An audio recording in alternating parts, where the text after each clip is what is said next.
Hello, my lovely listeners, and welcome to What the Pause. And yes, I have been on pause for about a month, and it's great to be back online with all of my friends. To my new listeners and to my old listeners, welcome back. And I hope that your summer is going very well thus far.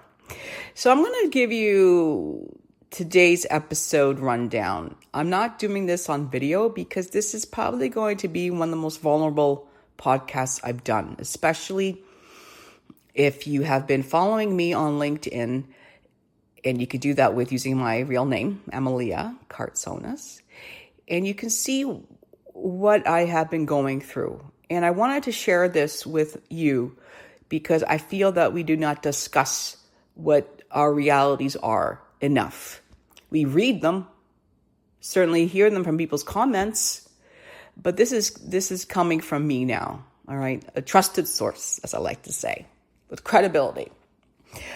So welcome if you are new, like I said, and I really encourage you to listen to some of my other podcasts if you haven't yet.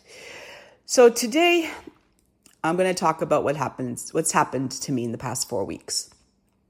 As some of you may know or may not know, that the past 8 months have been hell on earth for me personally. Back in November of 25, I received a layoff notice that was going to be ending my career as a professor at this particular college in March of 2026. So now we are in July, right? So that happened to me April, May, June, July, 4 months ago, where I haven't been working. I've been researching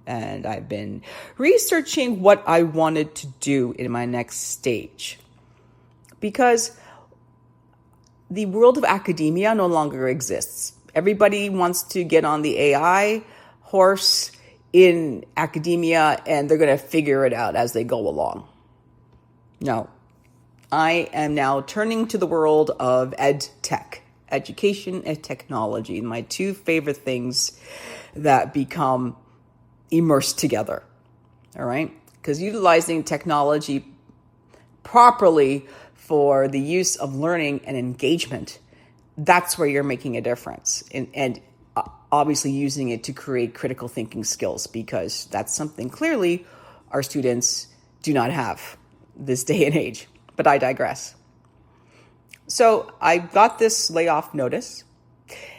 My daughter, my older one, my 16-year-old, who's turning 17 next year, going on 40, decided to leave me and to live with her father full time. They had planned on doing this back at Christmas time, apparently, unbeknownst to me. I was very angry and upset with my with my job loss. That I was very angry, and I was in my late stage menopause, and I was going through a court case with my ex-husband. Oh, and I also had a really huge fight with my sister and my brother-in-law. And to this day, I'm still not speaking to them. If you are, can I just, a side note here, guys? If you have family that have come into money, let's just say, or you are a rich person, and very happy to be rich and very lucky to be rich, whatever rich means to you. I'm talking monetarily here. I hope that you are helping those who need help the most.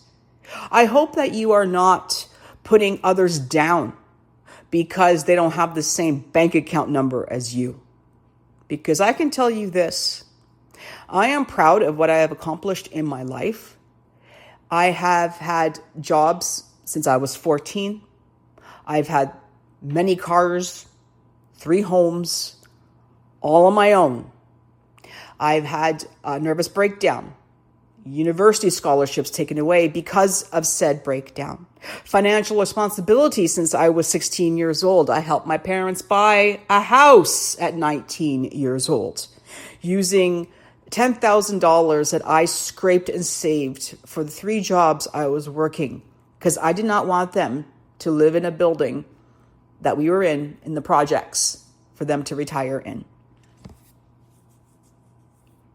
Because I did these things, and I was very selfless, I was then looked down. I was called a loser by my brother-in-law and my sister. I was called a broke loser. Really? My intelligence supersedes the combination of those two alone, and I have more intelligence in my pinky finger than they do.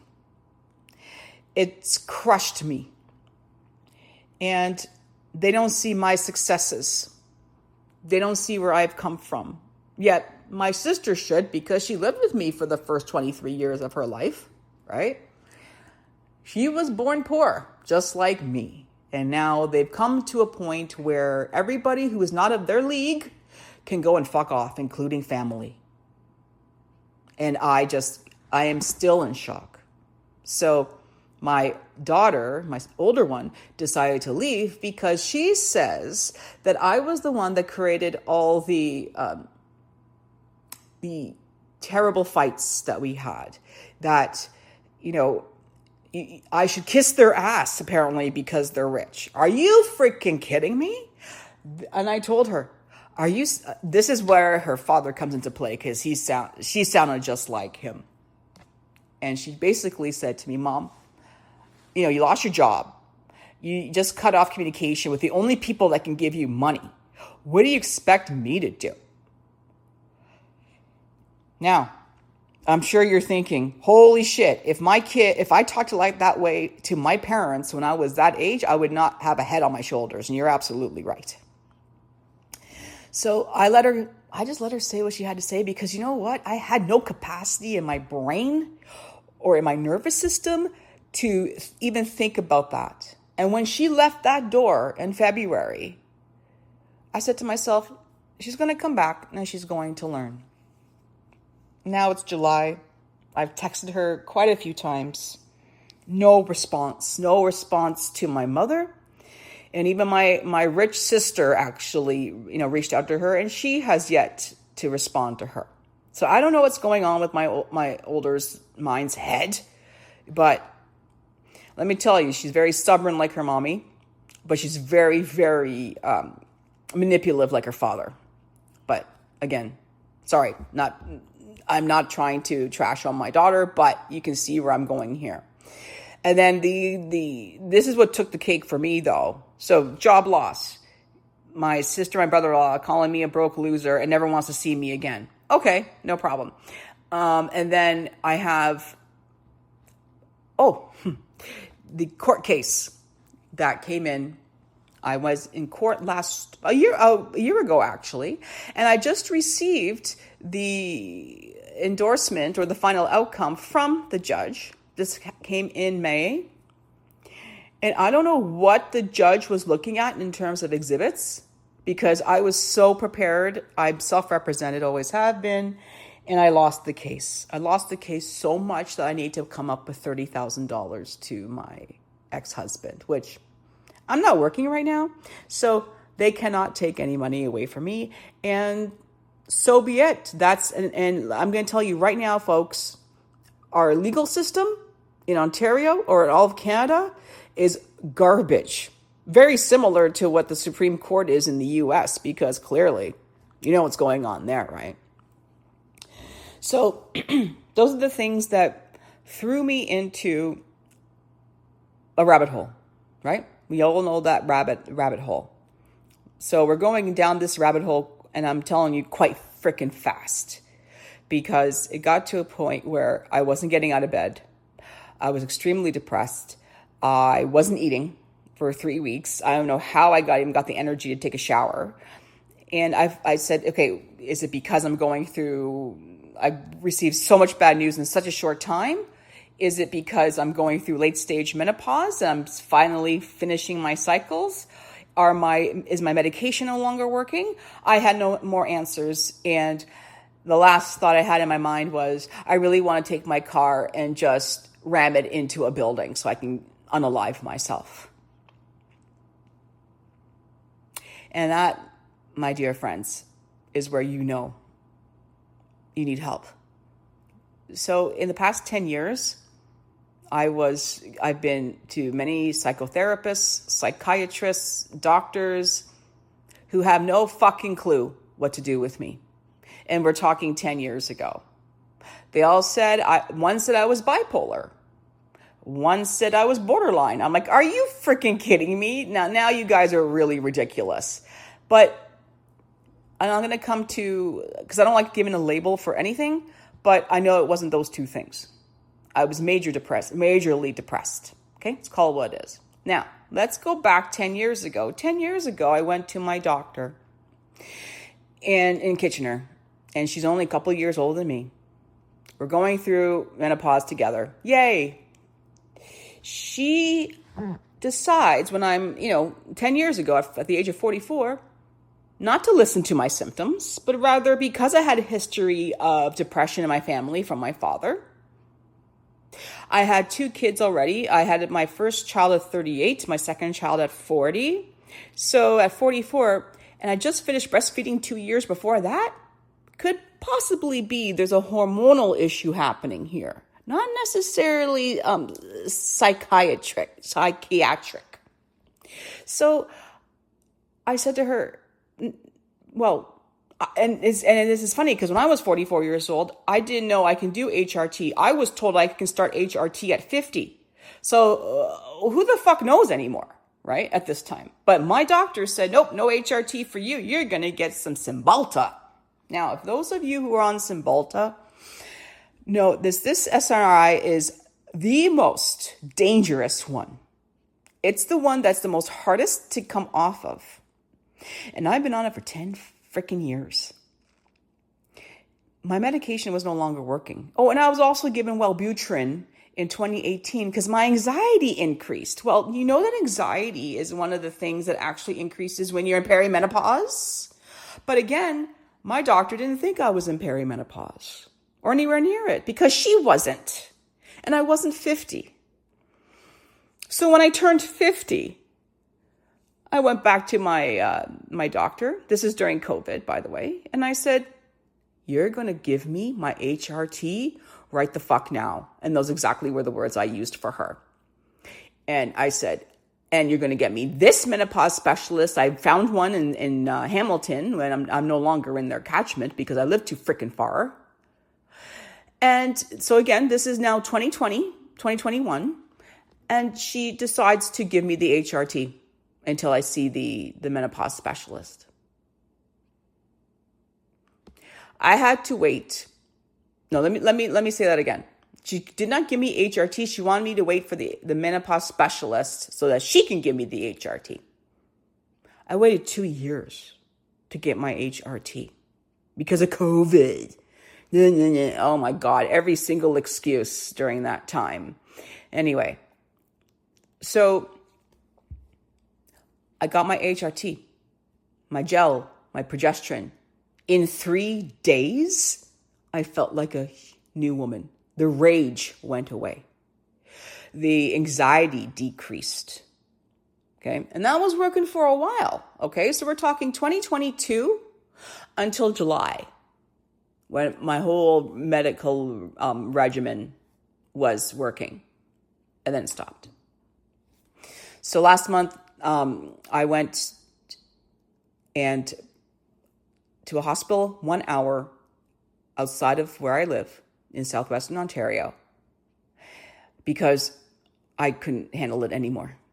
I needed someone to see me. I needed someone to talk to me as a human being. And I wanted to be evaluated in terms of, is this hormonal or is this a chemical imbalance still? Because I no longer believed my doctor. I became a menopause coach last year and do my podcast like this because I want everyone to learn what not to do, or what to do rather. So I tell everybody, I even told and I'll come to the hospital in a second. And like I said before, if I had been given the HRT back 10 years ago, I would not be in this predicament right now. And the predicament is this. So I go outside 1 hour to the hospital. I walk up to and by the way, this hospital is pure sketch. Okay. but they have the best sciences there in terms of people working in the behavioral sciences and psychiatric wards there. So I walk in with my partner and go up to the reception. I don't like calling them receptionists, but whatever. So I went up there. She was about my age or maybe a little bit older, a very nice woman. And she just looked at me because I guess I was dressed too nicely to be going in. And she said, "So what are you here for?" I asked her for then a pen and a paper. And I wrote down 3 words. I am suicidal. She took the paper, looked at me with the most sympathetic of eyes, and started typing crazily into her computer. Within 10 seconds, I was going to triage. Within 10 minutes, I was given blood work, getting blood work done, because I did not know that sometimes electrolytes can play havoc with your hormones and with your medications. Also eating. And when you're not eating, you're not giving the energy that your cells need, right? To fuel you into becoming a coherent person. I felt like I was a zombie, just walking around aimlessly for the month because I had no idea what I was going to do next. But I did know that my medication wasn't working. So they finally brought me into a room. Guys, this room is like out of Criminal Minds if you watch that show. Not the interrogation room, but where they hold you. And there was a 2-way mirror, a video camera, and straps. And the nurse and the security officer who escorted me in there said, we don't need to tie you up, right? I go, no. And he says, but I will need your shoelaces. Okay. Give him the shoelaces, no phones, everything's in the lockers. My partner's in the room with me, no phone for him too. And it was the most calm I've ever been. 10 hours in one room. No noise. Well, noises from the crazy people that were across the way because they had come. A lot of them that are held in these spaces are criminals, druggies. It's really sad. So that's why they were like, "Why is this educated woman here?" Right? So I'm like, okay, well, it doesn't really matter what I look like or how much education I have, but I need help. So the young man who was the intern there was evaluating me. And I know that 2-way mirror, but I didn't really care. I just thought of it as another wall. And he asked me really great questions, and I told him what was going on with me. And he said, "You are a very, very strong woman." I said, "Yeah, we don't want to hear that anymore. Superwoman, strong woman. That is complete bullshit theories that we were taught in the 80s and 90s that we can do everything." No, I told him that the matriarch is coming through big and loud, and he understood exactly what I was saying. And he just looked at me and said, "You have your master's degree, you have your PMP, you are a professor, you came from nothing, you own your house, you have cars, I go, I don't care about the material things. I just want to feel better, and I just want to work, and I wanted to be alive again."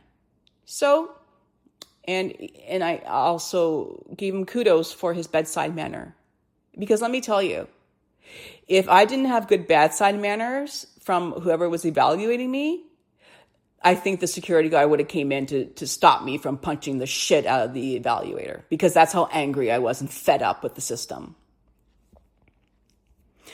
So then our evaluation was done.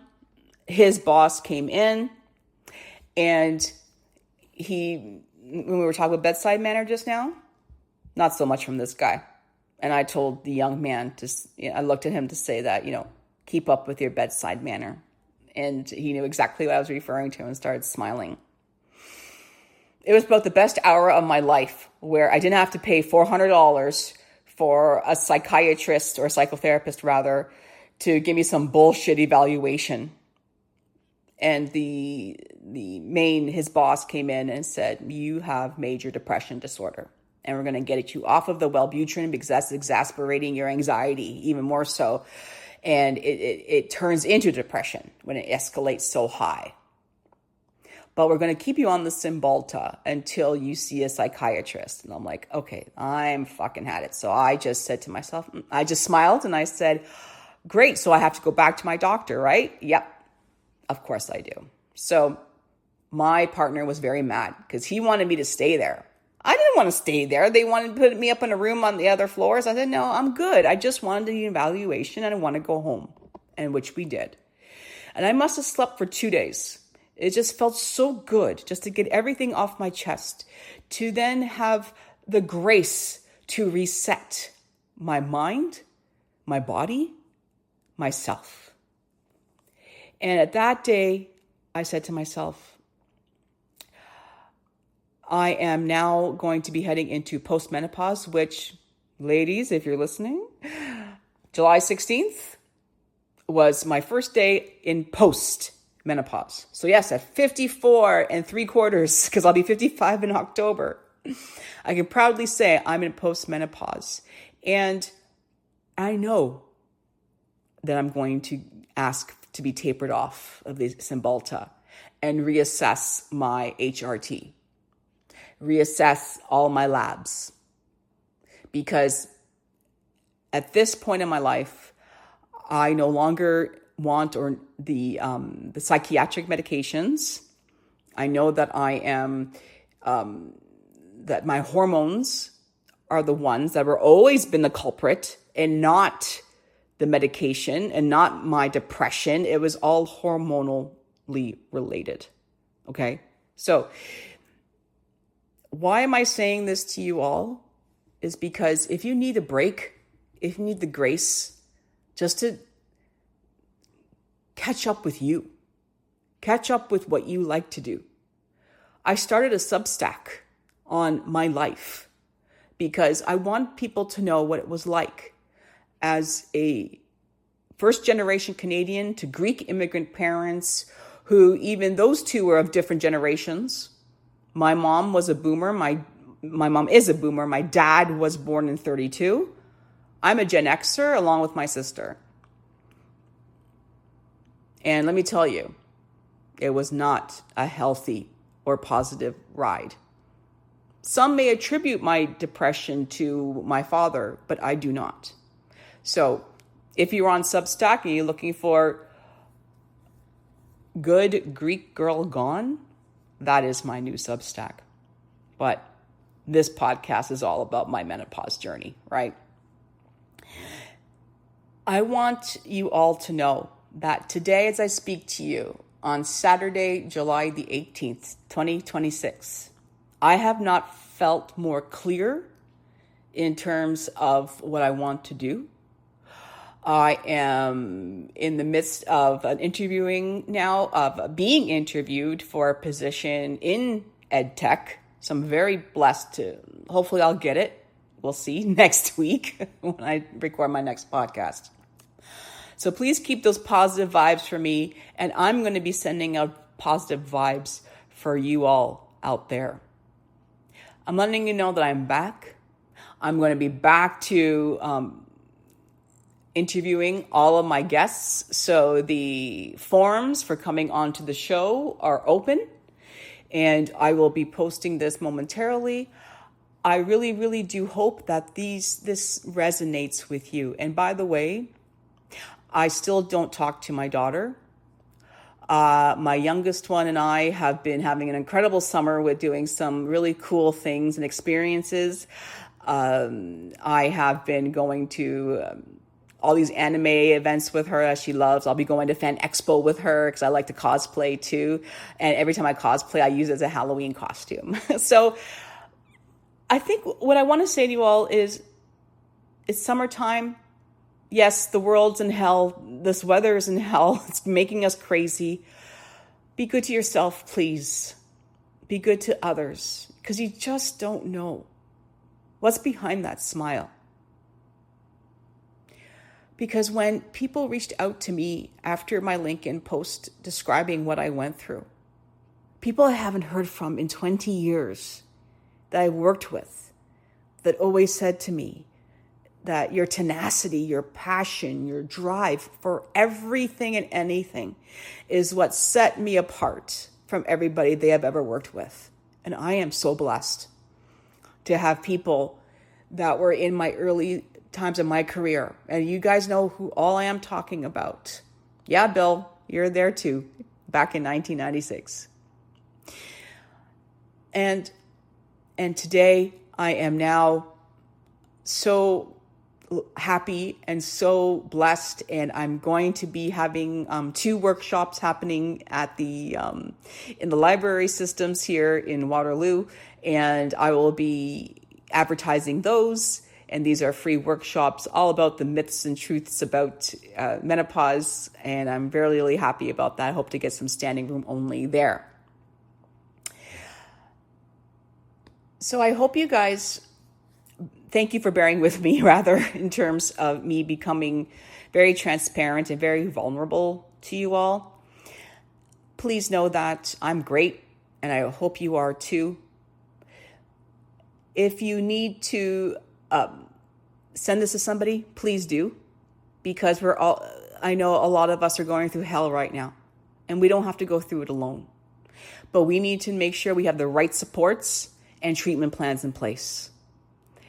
And my next podcast will be coming up very soon, and it's going to talk a lot about what's happening in the universe of menopause here in Canada and the US.